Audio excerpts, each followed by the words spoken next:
Imagine your phone lights up with a text message that says, "Where did you put my money?" Is the sender furious? Are they teasing you? Or are they panicked? Looking at those words alone, it is impossible to tell. Plain text lacks a tone of voice, a facial expression, or a physical gesture. Without those clues, the words are just glowing pixels on a screen. If you were reading a novel, the author would step in to help. A narrator would provide long, descriptive paragraphs explaining how the character frowned, the way the room felt cold, and the sudden fear in the air, all intended for a solitary reader. Drama offers a different solution. It does not describe the action to you after it happens. Instead, it is literature designed to be built in real time, moving and breathing right in front of you. Think of a novel like a finished painting, where every detail is already colored in. A drama, by comparison, is an architect's blueprint. These blueprints are what bring local performances to life, from school festivals to the professional plays at the National Theater. In drama, we call this physical blueprint a script. It contains the instructions that tell actors where to move, what to say, and how to feel. When you read a script, you are learning to decode these instructions, to map out the nuances of human behavior. This is a play script page, showing a scene in a sitting room. Rather than using long descriptive paragraphs, the story relies entirely on what the characters say and do. On the left side of the page, you'll see the character's name followed by a colon. Notice that in a script, we don't use quotation marks around the spoken words.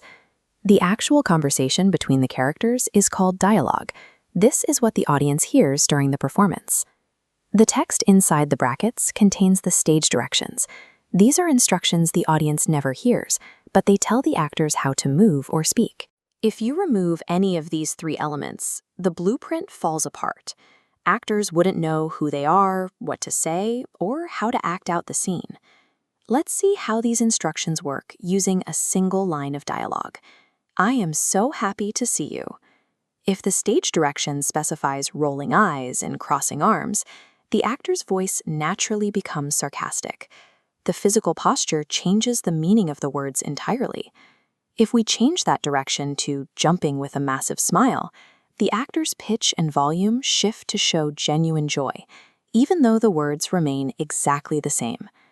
Beyond the actors, the set refers to the physical surroundings, like the furniture in this room.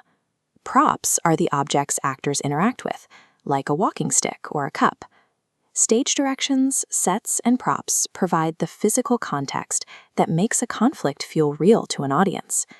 Every script is built around a conflict, or a problem to solve.